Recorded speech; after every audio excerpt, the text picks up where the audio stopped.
마태복음 6장 9절을 우리 한 목소리로 읽습니다. 시작. 그러므로 너희는 이렇게 기도하라. 하늘에 계신 우리 아버지여, 이름이 거룩히 여김을 받으시오며. 아멘. 아멘. 우리는 그간에 하나님의 은혜를 더욱 붙들고자, 그리고 은혜의 풍성함을 누리기 위해서 기도에 관한 다양한 말씀을 살펴보았습니다. 이제 마지막으로 바른 기도의 가르침을 정리하는 관점에서 주께서 우리에게 가르쳐 주신 주기도문의 내용을 살펴보면서 마지막 기도를 우리가 어떻게 해야 하는가, 기도의 제목과 기도의 방향을 분명히 좀 우리가 함께 가르침을 받고자 합니다. 여러분, 기도는 하나님께 드리는 것입니다. 너무나 당연한 말이지만 우리는 이것을 놓쳐서는 안 됩니다. 기도는 하나님께 드리는 것입니다. 기도는 하나님을 향해 나아가는 것입니다. 믿는 주의 백성이 은혜를 입고자 그의 영혼이 적극적으로 하나님을 향해 나아가는 것, 그것이 기도라는 것을 우리는 지난 여러 번에 걸쳐서 살펴보았습니다. 그런데 하나님이 어디에 계시나요? 오늘 말씀해 보면 하늘에 계신 우리 아버지여 라고 했습니다. 하늘에 계신 우리 아버지여. 하나님은 어디에나 계시지만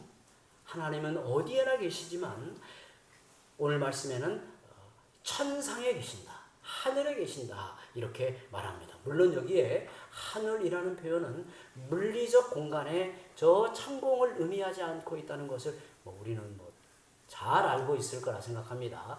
여기 하늘에 계신이라는 말은 초월하여 계신다, 천상에 계신다 라고 하는 겁니다.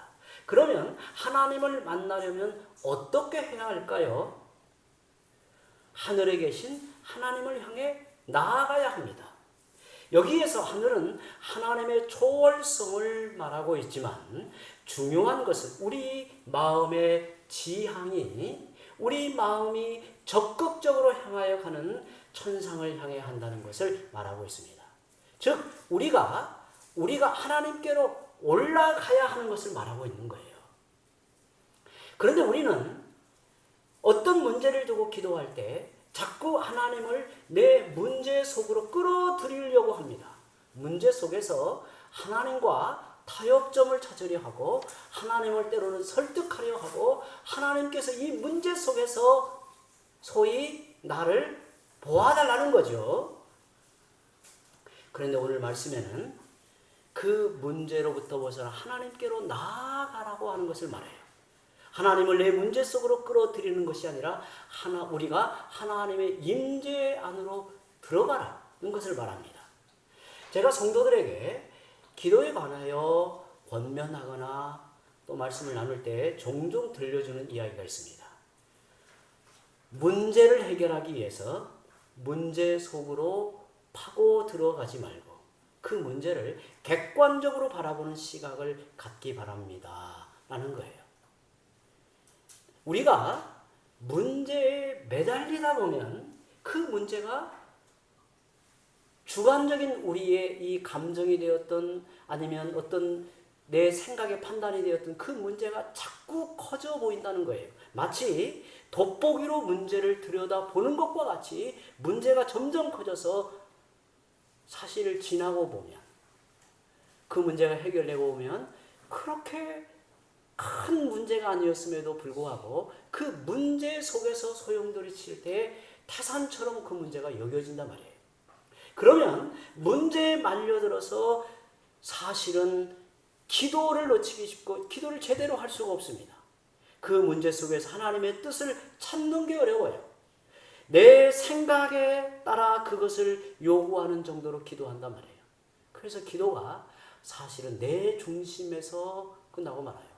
이러한 관점에서는 우리의 기도가 흔들림 없이 깊어지기 위해서는 문제에 빠져들기보다 하나님께 나아가는 게 중요해요. 내가 하나님 앞에 나아가서 하나님의 임재를 깊이 깨닫고 확신하고 하나님이 내 인생 가운데 함께 하신다는 사실, 하나님이 나를 붙들고 계신다라고 하는 이 확신 속에서 문제를 보기 시작하면 그 문제는 다른 관점에서 보인단 말이죠. 그런데 땅에 붙들린 인생이 어떻게 하나님께로 올라갈 수 있는가? 사실 이것은 쉬운 문제가 아닙니다. 그 길은 하나밖에 없습니다. 땅에 붙들려 있는 인생이 하나님께로 올라갈 수 있는 길은 하나밖에 없습니다. 그것은 십자가를 통해서 올라가는 것입니다. 이런 면에서 십자가는 하나님께 나아가는 문과 같아요. 똑같이 교회를 다녀도 십자가 밖에 있는 사람과 십자가를 통해서 하나님의 은혜를 붙드는 사람은 전혀 다른 세상에서 살아가고 있는 거예요. 신앙생활도요, 차원이 달라져요. 관점이 달라져요. 십자가를 통해서 하나님께로 나아가 은혜를 붙드는 사람, 십자가를 통해서 하나님을 새롭게 만나는 사람은 그가 누리는 은혜의 방식이 달라진단 말이죠.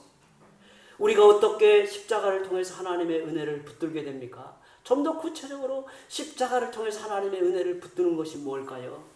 그것은 믿음으로 가능합니다. 우리는 믿음으로 나의 옛사람이 예수님과 함께 십자가에 못 박히고 죄의 법칙에 순응하며 살던 내가 예수님 안에서 십자가에 달려 죽는 것입니다. 그리고 예수님 안에서 부활하여 하나님을 향해 의의 백성으로 새 사람으로 살아가게 되는 겁니다. 그래서 우리가 신앙생활하면서 나는 십자가에 죽었다고 언제나 고백하는 것이 중요해요. 신앙생활에서 가장 우리를 혼란스럽게 하고 믿음의 길에서 자꾸 방황하게 하는 이유가 뭐냐면 자아가 살아있을 때 그렇습니다. 자아가 살아있을 때. 목사인 저도요, 자아가 살아있으면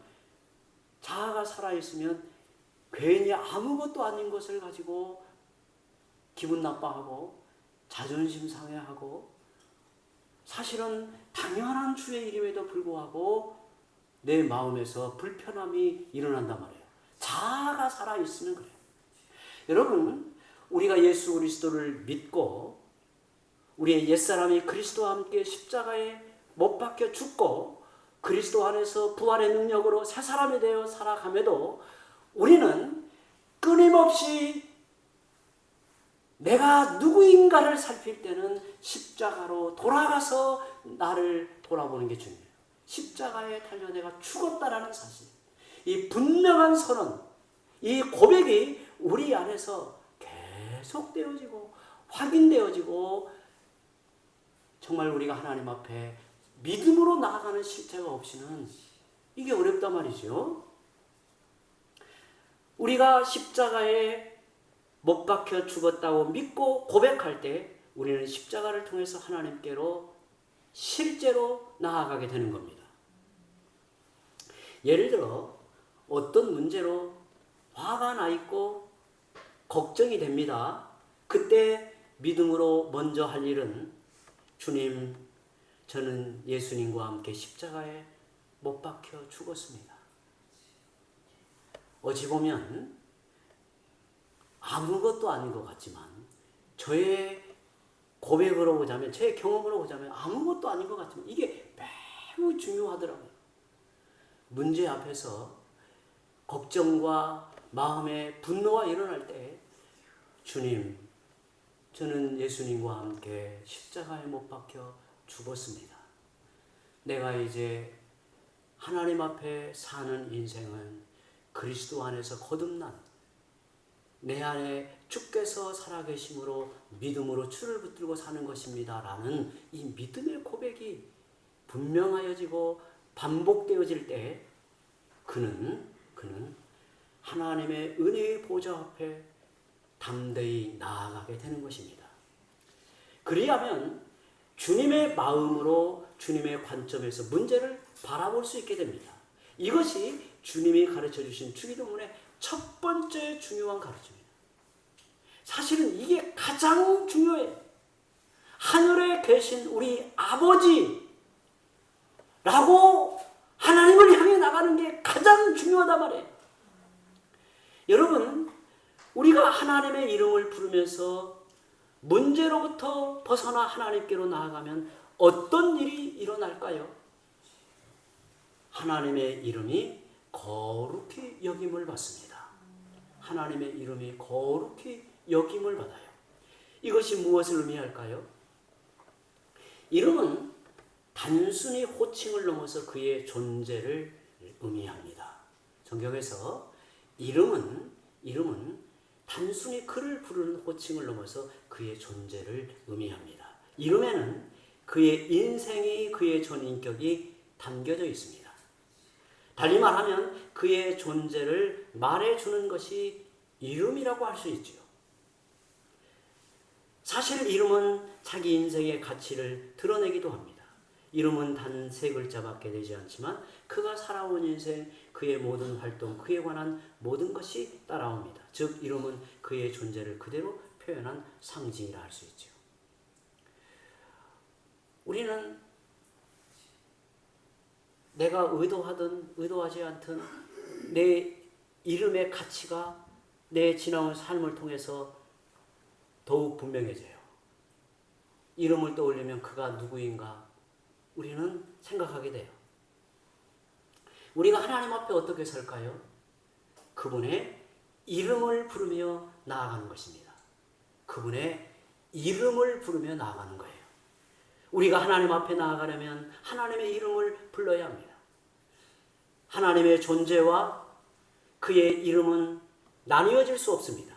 그래서 하나님의 이름은 하나님의 속성, 하나님의 임재, 하나님 앞에서를 말하고 있는 거예요. 사실 하나님은 그 이름으로 다 표현될 수 없습니다. 무한하시기 때문입니다. 그러나 우리를 위해 그분의 이름을 친히 나타내셨습니다. 이것은 놀라운 사랑입니다. 그렇다면 거룩은 무엇일까요? 그의 이름이 거룩히 여김을 받는다 했을 때 거룩은 무엇일까요? 거룩은 구별되다는 뜻입니다. 구별됨이란 확연히 드러나는 차이를 말합니다. 뭔가 구별된다 라고 하는 것은 확연하게 드러나는 차이를 말해요. 이름이라고 다 같은 이름이 아닙니다. 하나님의 이름에는 충만한 은혜와 사랑과 감격이 거기에 담겨 있습니다. 어떤 이름과도 비교할 수 없습니다. 그것이 바로 구별된다는 거예요. 다시 말하면 하나님의 이름은 다른 이름보다 거룩히 여김을 받게 되는 거예요. 그래서 거룩함은 다른 것과 구별되는 가장 소중한, 가장 의미 있는, 가장 복된 이런 의미가 따라오는 거예요. 그렇다면 하나님의 이름이 거룩히 여김을 받는다는 것은 무슨 의미일까요? 그것은 다른 이름과 비교할 수 없다는 뜻입니다. 우리가 하나님을 친밀히 알고 사랑하게 되면, 하나님을 알아가면 알아갈수록 그 이름은 우리의 기쁨이 되고 위로이고 최상의 만족이 됩니다. 그 이름을 높여 찬송하며 모든 영광을 돌리게 됩니다. 그것이 바로 거룩히 여김을 받는다라고 하는 거예요. 사실 하나님은 그 존재가 존귀하기에 거룩히 여김을 받습니다. 그런데 하나님께서는 주의 백성들을 통해 거룩히 여김받기를 바라시는 거예요. 그런데 어떻게 거룩히 여김을 받으시는가? 그 하나님의 하나님 되심이 우리의 고백과 삶 속에서 드러남으로 그의 이름이 거룩히 여김을 받는다고 하는 거예요. 그러므로 하나님의 이름이 거룩히 여김을 받는다는 것은 그분의 이름을 세상의 어떤 대상보다 값지고 아름답고 감격스럽게 여긴다는 말입니다. 그분의 이름을 세상의 어떤 대상보다 값지고 아름답게 여기는 겁니다. 하나님의 존재가 세상의 모든 것들보다 더 크게 느껴진다는 뜻입니다. 달리 말하면 하나님만이 나의 전부로 여기는 겁니다. 세상의 수많은 이름을 하나님과 비교할 때 그것들이 내게는 크게 중요하지 않게 여겨지는 거예요. 내게 있어서 하나님의 이름, 내게 있어서 하나님의 이름이 내 인생에 있어서 어떤 분인가, 내 인생을 어떻게 영광스럽게 만드는가, 보배롭게 만드는가, 하나님 앞에 내 인생이 얼마나 가치 있게 드러나게 하는가, 하나님의 이름이 우리 안에 있을 때 그렇단 말이죠. 지금도 북한에서는 김일성을 최고의 존엄이라고 여깁니다. 아마 우리들도, 여러분들도 텔레비전을 통해서 종종 보게 되는 장면인, 북한 사람들은 그 이름으로 감격을 합니다. 눈물을 흘리고 두 손을 들고 펄쩍펄쩍 뛰어요. 우리의 관점에서 보면 이해하기 어렵죠. 우리의 이 시대의 분위기, 또 우리가 살고 있는 이 시대의 환경에서 그러한 모습은 약간 좀 미친 사람처럼 보여요. 그러나 그분들이, 북한 사람들이 생각할 때 우리는 만약에 그렇게 그 이름 앞에 자세를 취하지 않으면 우리는 큰일 나는 거예요. 옛날에 제가 그분 김현수 목사님이신가? 그분이 북한에 억류가 된 적이 있었잖아요. 근데 그분이 억류된 그 이야기를 이렇게 들어보니까 우리가 봤을 때는 아무것도 아니에요. 그런데 이유는 뭐냐면 김정일, 자기의 수령의 이름을 그 존엄을 해쳤다는 거예요. 말을 몇 마디 했는데 그게 그분들의 관점에서는 해쳤다는 거예요. 그래서 북한에서 오랫동안 억류가 돼서 고생하다가 결국 풀려났는데, 생각해보면 그 북한의 그 가난한 주민들, 굶어가는 백성들을 위해서 어마어마하게 이 원조를 했더라고요. 어마어마한. 저도 놀랐어요. 어떻게 그렇게 할 수 있었는가. 그리고 북한 사람들이 엄청 그분을 존경했다고 그래요. 그리고 당신은 어디에나 가도록 했다는 거예요. 어디에나 다 가볼 수 있다.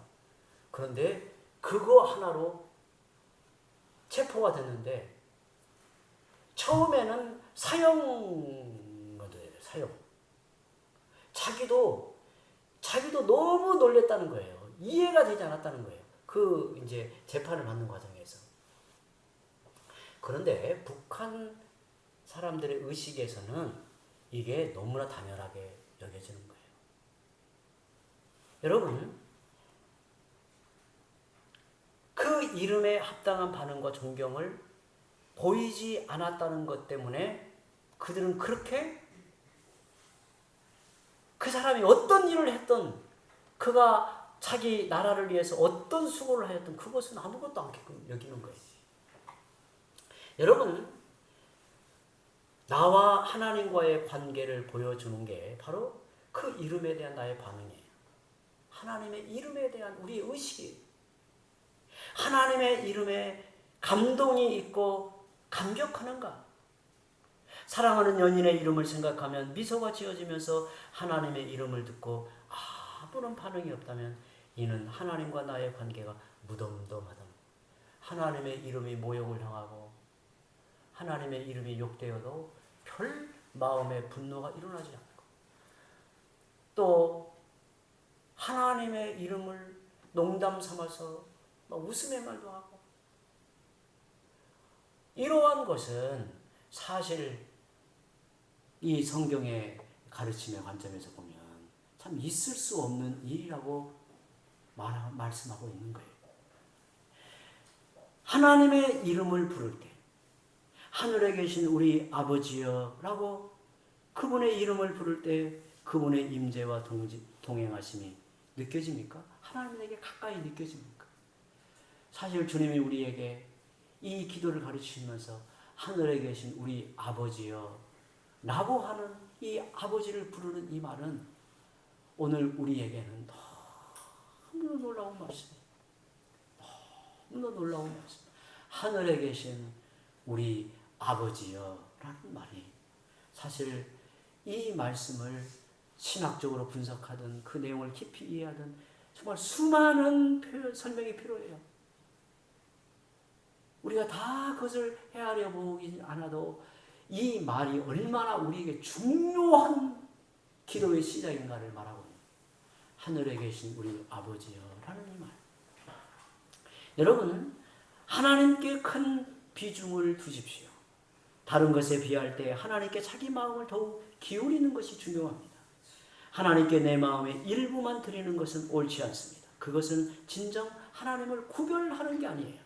하나님을 거룩히 여김받게 하는 게 아니에요. 나의 온 마음을 드려야 합니다. 하나님의 이름이 거룩히 여김을 받는 것은 사실은 그분 이름의 존귀함 때문에 비롯되는 겁니다. 하늘에 계신 우리 아버지여는 우리 마음의 지향점이 어디를 향하여 있어야 하는가를 가르치고 있습니다. 하지만 우리 마음이 이 땅의 일에 매여 있는 경우가 많습니다. 이 세상에서 출세하고 성공하고 유명해지는 것에 우리 마음이 많이 빼앗길 때가 많죠. 이런 마음을 어찌하면 좋을까요? 이럴 때 우리 마음이 하나님을 향해 나아가기를 힘쓰고 기도해야 합니다. 하나님 앞에서 기뻐하고 힘을 얻고 세상에 무엇보다 하나님을 깊이 의지하며 살기를 간절히 바라고 갈망하며 은혜를 구해야 합니다. 그래서 주기도문에서 첫 부분이 가장 중요하다는 거예요. 여기에서 방향이 제대로 잡혀야 이어나오는 기도는 가능해집니다. 사도 바울은 빌립보서 4장 6절에 아무것도 염려하지 말라. 아무것도 염려하지 말고 다만 모든 일에 기도와 간구로 너희 구할 것을 하나님께 감사함으로 아뢰어라고 했습니다. 염려하고 두려워할 수밖에 없는 상황에서 어떻게 감사함으로 하나님께 기도할 수 있습니까? 우리는 흔히 문제 속에서 허둥대고 염려하면서 기도할 뿐이지 감사하며 기도하지 못합니다. 그런데 감사하며 기도할 수 있는 방법이 이 말씀에 담겨 있습니다. 그것은 기도와 간구입니다. 저는 이 순서가 중요하다고 봐요.